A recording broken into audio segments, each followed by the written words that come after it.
یہ بٹھا کے نہیں سکھاتے کہ یہ تہذیب ہے. میرا نہیں خیال کوئی والدین اس طرح بٹھا کے سکھاتے ہیں. وہ ماحول ایک پرووائڈ کرتے ہیں. لکھنا میری سرشت میں تھا. میں نے جو پہلی کتاب لکھی تو وہ افسانے کی تھی, محبت کا نیلا رنگ. گریجولی آدمی کچھ نتائج پر پہنچتا ہے, آہستہ آہستہ کچھ باتیں آپ کے ذہن میں سرایت کرتی ہیں.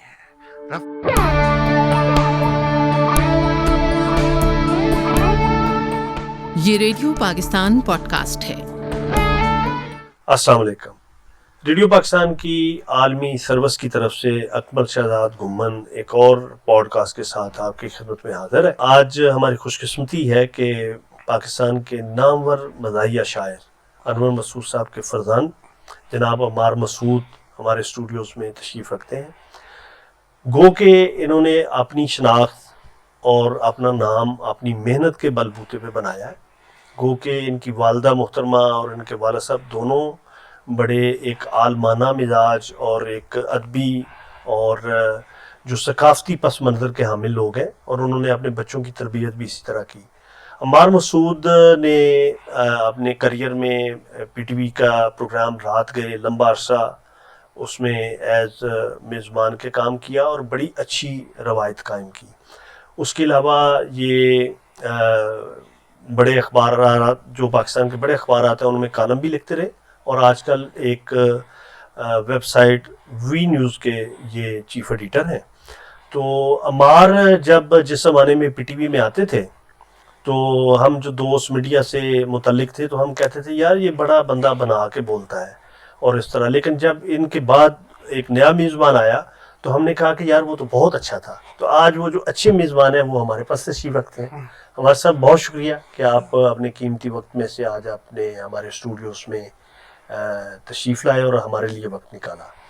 تو اچھا تھوڑا سا بتائیے گا کہ ایک برگد کے نیچے کہتے ہیں کہ کوئی پودا بڑا نہیں ہوتا, اور آپ نے انور مسعود صاحب کے گھر میں پیدا ہو کے اپنی جگہ اپنا نام بنایا, تو یہ سارا جو سفر جو سارا عمل ہے اس کو آپ کس طریقے سے بیان کریں گے؟ مجھے یوں لگ رہا تھا کہ جیسے آپ یہ سوال کرتے ہوئے کچھ حجاب کا شکار ہیں کہ شاید یہ بات نہیں کرنی چاہیے, لیکن میں بچپن سے اس سوال کا سامنا کر رہا ہوں. یہ سوال نیا نہیں ہے, اس کا جواب بھی میں آپ کو بتا دیتا ہوں. دیکھیے کچھ بچے ہوتے ہیں ان کے والدین بڑے لائق فائق ہوتے ہیں اور وہ بچے بھی بڑے ذہین فتین ہوتے ہیں. ان کے لیے شاید یہ مسئلہ ہوتا ہو.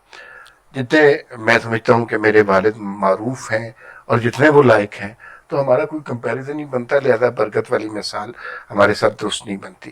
لیکن یہ مثال کچھ جگہ درست بنتی تھی, جیسے علامہ اقبال کے صاحبزادے جاوید اقبال بہت لائق آدمی. بالکل میں سمجھتا ہوں کہ پاکستان کے چند بڑے مفکرین اور دانشوروں میں ان کا شمار ہوتا ہے.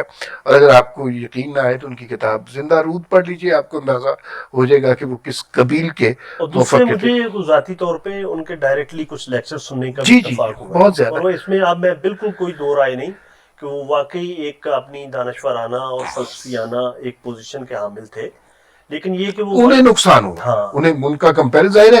علامہ اقبال کی شخصیت اتنی بڑی اور ان کے ساتھ کسی کا بھی کمپیریزن. اسی طرح جو باسر کاظمی ہے, ناصر کاظمی کے ساتھ باسر ہمارا دوست ہے, بہت اچھا شاعر ہے, لیکن اس کے والد ہیں ناصر کاظمی جس نے اردو غزل کو ایک نیا مفہوم دیا.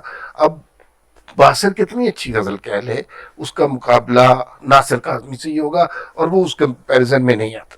ایک اور سوال جو آپ نے نہیں کیا وہ شاید آپ نے سوچا ہو وہ کریں گے, وہ یہ مجھ سے سوال کیا جاتا ہے کہ آپ کے والد شعر لکھتے ہیں تو آپ کیوں نہیں شعر لکھتے.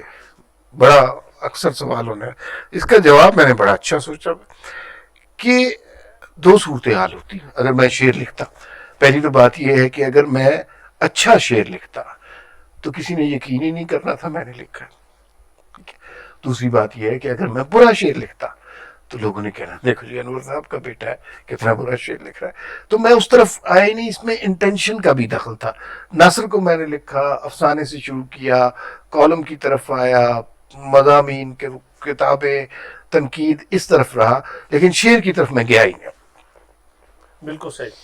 اور آپ ایک تو ظاہر ہے آپ کہہ رہے ہیں کہ شعوری, میرا ذاتی یہ خیال ہے کہ میں چونکہ آپ کی والدہ محترمہ کا مجھے انٹرویو کرنے کا اعزاز ہے, ایک شاید غالباً پی ٹی وی پہ ہے ان کا اور ایک میں نے یوٹیوب کے لیے کیا, تو وہ جس طریقہ کی سلیقہ مند خاتون تھیں اور جس رکھ رکھاؤ اور وزاداری، تو میرا ذاتی یہ خیال ہے کہ والدین کا کنٹریبیوشن تو ہوتا ہی ہوتا ہے، اور خاص طور پہ اگر والدین کا جو ان کا جو سباؤ ہے وہ آلریڈی ایک تہذیب یافتہ ہو، تو وہ میرا خیال ہے کہ ان کی دین کچھ اور طرح کی ہوتی ہے۔ پتہ ہے کیا اکمل بات یہ ہمیں نا، مطلب کوئی بھی والدین اپنے بچوں کو یہ بٹھا کے نہیں سکھاتے کہ یہ تہذیب ہے، یہ قاعدہ ہے، یہ کرینہ ہے، یہ سلیقہ ہے، یہ اسلوب ہے۔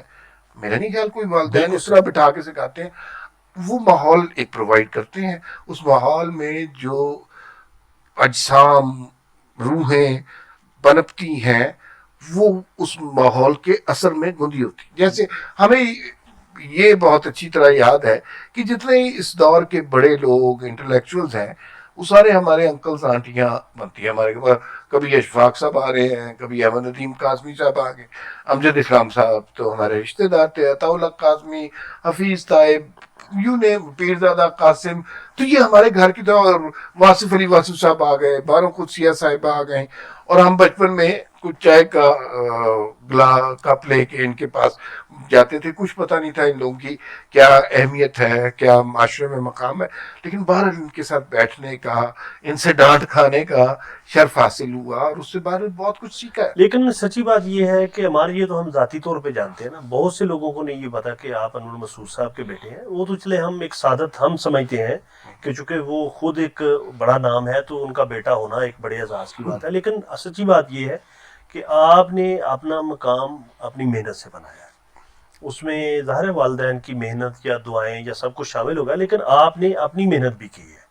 تو یہ سفر آپ نے شعوری طور پہ کیا یا خود بخود ہی ہو گیا؟ میں ویسے میری زندگی 54 برس ہو گئی ہے، مجھے یوں لگتا ہے کہ مقام محنت سے نہیں بنتا، مقدر سے بنتا۔ ہم سے بہت زیادہ لوگوں نے بہت زیادہ محنتیں کی ہیں، ہم سے بہت زیادہ فائق لوگ معاشرے میں موجود رہے ہیں، اور شاید جس مقام پر ہم ہیں وہ اس مقام تک نہیں پہنچ سکے، یا پھر کچھ ایسے لوگ ہیں جو بہت فائق یا ذہین فتین لوگ نہیں ہیں لیکن وہ اس سے بڑے بڑے عہدوں پر پہنچے ہیں۔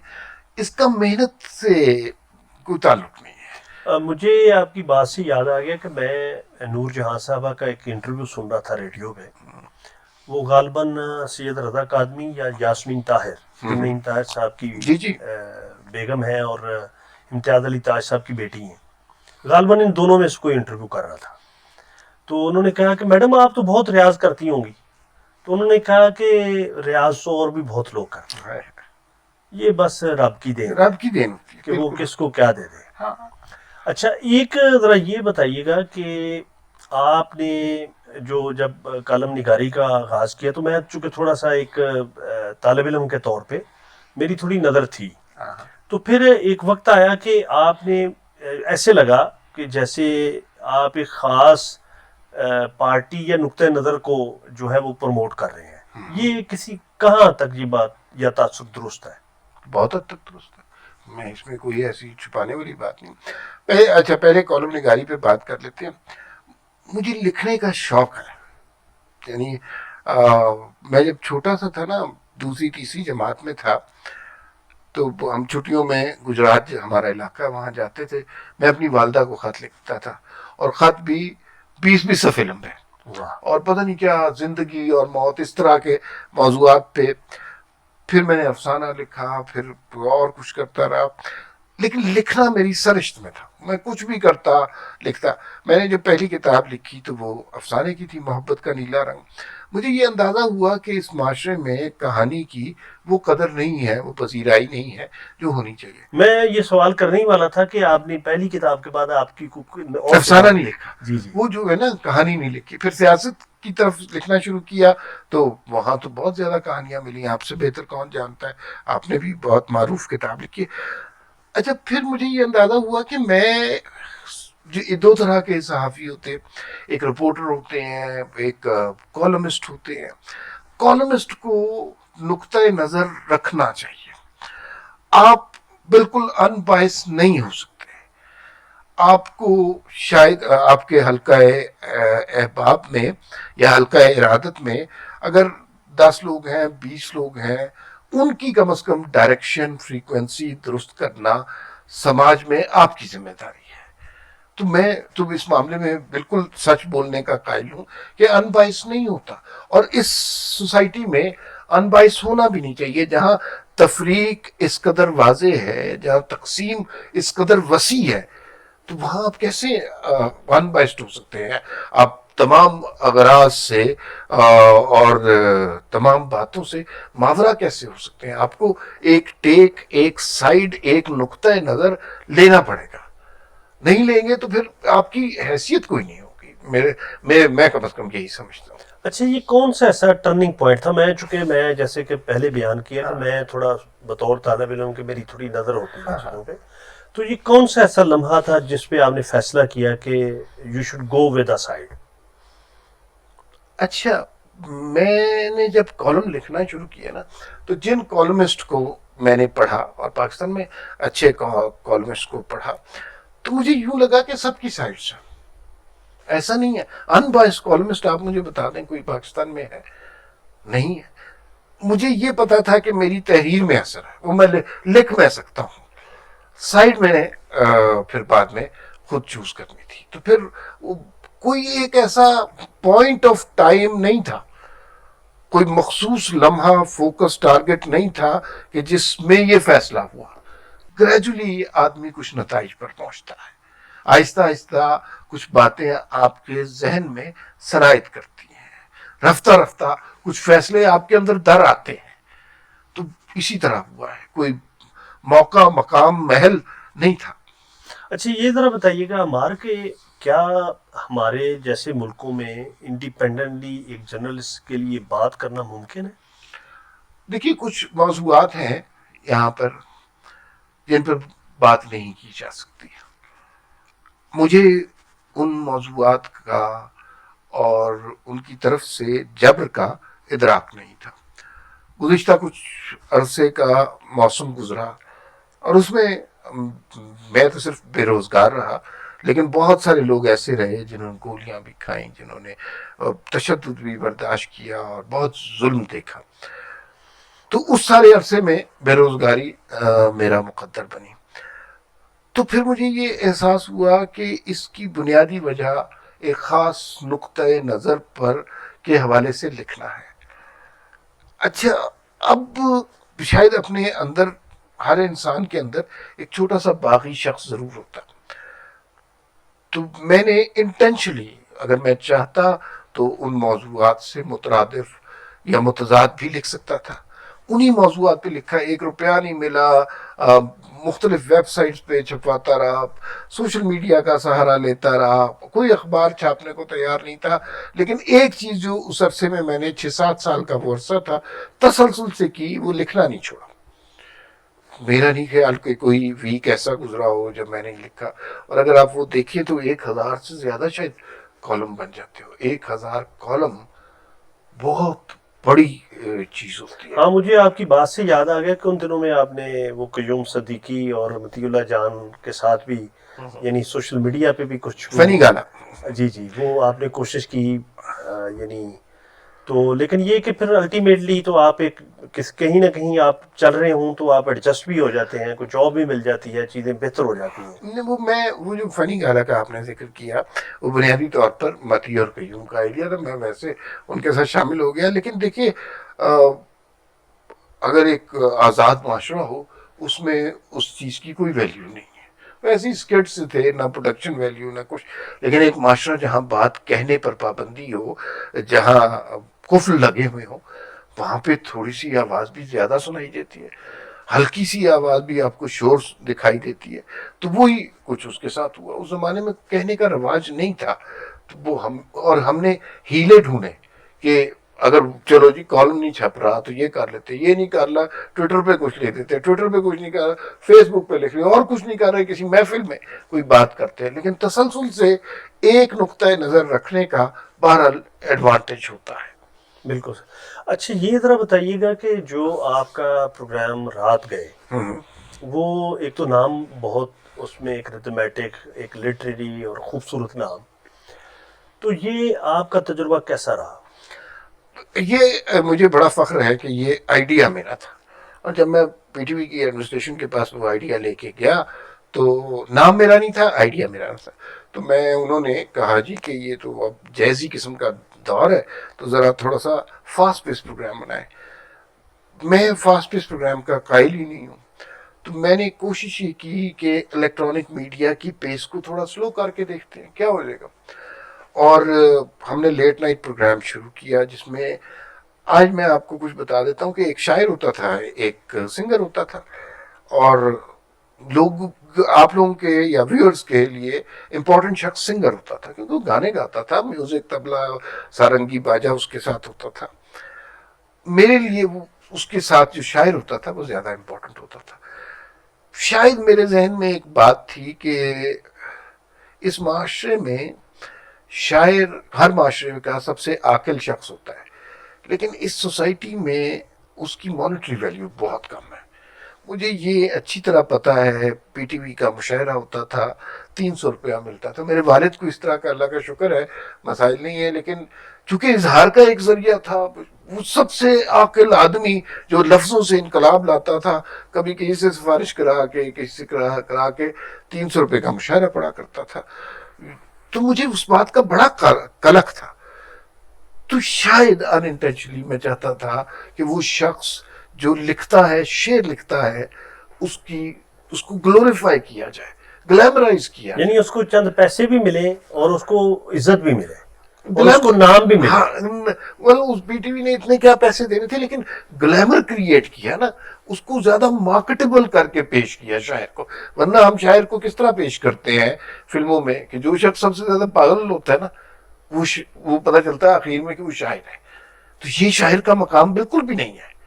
اچھا عمار, یہ ذرا بتائیے گا کہ سچی بات ہے کہ ایک آڈینس کے طور پہ, ایک میڈیا کریٹک کے طور پہ, میں یہ سمجھتا ہوں کہ وہ ایک مائل سٹون تھا پی ٹی وی کے اس پچھلے 2 دہائیوں کے, اور آج بھی کسی نہ کسی شکل میں وہ پروگرام چل رہا ہے. تو آپ کو پروگرام شروع کرنے سے پہلے اندازہ تھا کہ یہ اتنی ہائپ لے گا؟ نہیں, کبھی بھی نہیں یہ پروگرام. لیکن میں نے کیا ہوا تھا, آپ ریڈیو سے بات شروع کرتے ہیں. جب پاکستان میں FM 100 آیا نا نیا, تو انہوں نے ہائر کیا اور انہیں میری آواز اچھی لگی, آڈیشن دیا ہم لوگوں نے. انہوں نے مجھے ایک پروگرام دے دیا رات 12 سے 4. اچھا, میں سمجھا کہ یار یہ تو انہوں نے بالکل فارغ کر دیا مجھے, کہ رات 12 سے 4 کون ریڈیو سنتا ہے.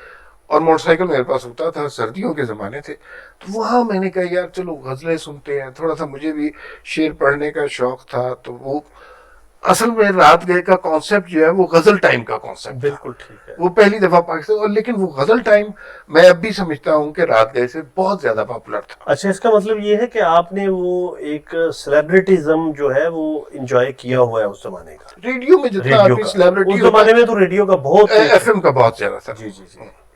اچھا, اور آپ ذرا یہ بتائیے گا کہ ریڈیو اور جو ٹیلی ویژن دونوں کا آپ اس کو کس طرح اینالائز کریں گے؟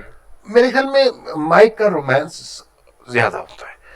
اب چھوٹی سی مثال, ہم کبھی لیکچر دیتے ہیں تو میں یہ مثال دیتا ہوں کہ ٹی وی پہ آپ کو بتایا جائے کہ کوئی سیڑھیوں سے نیچے آ رہا ہے, تو آپ کو پتہ چل جائے گا خاص قسم کے بوٹ ہیں, خاص قسم کی سیڑھیاں ہیں, خاص قسم کی اس کی پیس ہے, اس کے جوتے اس قسم کے ہیں.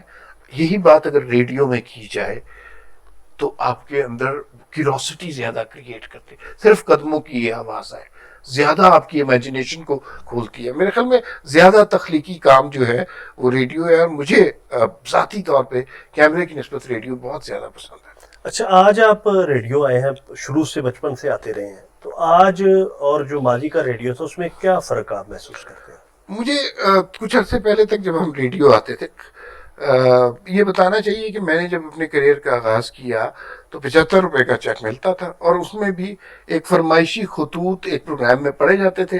وہ 3 خط میں نے پڑھنے ہوتے تھے. اس 75 روپے کے چیک کے لیے ہمارا گھر تھا I9 میں, وہاں سے 3 ویگنیں بدل کے میں یہاں پہنچتا تھا اور وہ 3 خط پڑھتا تھا.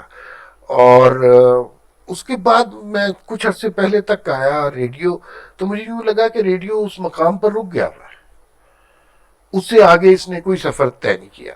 لیکن آج جب میں ریڈیو پاکستان آیا, اور جس طرح آپ نے مختلف شعبوں کا تعارف کرایا، پوڈ کاسٹ کے حوالے سے، میوزک کے حوالے سے، میوزیم کے حوالے سے، انوائرمنٹ، ریلیجن، کڈز، یہ سارے شعبے آپ نے متعارف کروائے. تو مجھے یوں لگا کہ یہ وہ ریڈیو نہیں ہے. اب ریڈیو نے چلنا سیکھ لیا ہے اور آگے کی منزلوں کی طرف جانا سیکھ لیا ہے. تو وہ جو ریڈیو میں رنگ کی کمی تھی، اور وہ رنگ مجھے آج نظر آئے ہیں، وہ روشنی آج مجھے نظر آئی ہے. اور مجھے یوں لگتا ہے کہ دنیا بھر میں جو سب سے پاورفل میڈیم ابھی تک ریڈیو ہے. تو ہم اگر اسی نہج پر چلتے رہے تو وہ وقت دور نہیں ہے کہ ہم پاکستان کا سب سے پاورفل میڈیا ہو سکتے ہیں. ابھی نہیں ہے. بالکل صحیح. عمار صاحب بہت شکریہ. آپ کے ساتھ اور گفتگو کرتے، آپ کی پاس چونکہ وقت کی کمی ہے تو انشاءاللہ ہم آپ کو آئندہ بھی زحمت دیتے رہیں گے. یہ آپ کا اپنا ادارہ ہے، آپ یہاں آئیں گے تو ہمیں خوشی ہوگی. ایک بات میں ضرور یہ کہنا چاہتا ہوں، ریڈیو پاکستان نے ہمیشہ انٹلیکچوئل جو ہے نا، وہ ریڈیو پاکستان نے پیدا کیے ہیں، اور آنے والا زمانہ گواہی دے گا کہ ان ذہین فتیم ترین لوگوں میں سے ایک نام اکمل گمن بھی ہے. بہت شکریہ، یہ آپ کی عنایت ہے. Thank you very much. اس کے ساتھ ہی اکمل شہزاد گمن کو اجازت دیجیے. آج ہم نے آپ کی ملاقات جو ہے عمار مسعود صاحب سے کروائی. وہ انتہائی اچھا لکھنے والے، بولنے والے شخص ہیں اور ایک عمدہ صحافی بھی ہیں. تو پروڈیوسر صبا اختر اور اکمل شہزاد گمن کو اجازت دیجیے. اللہ حافظ.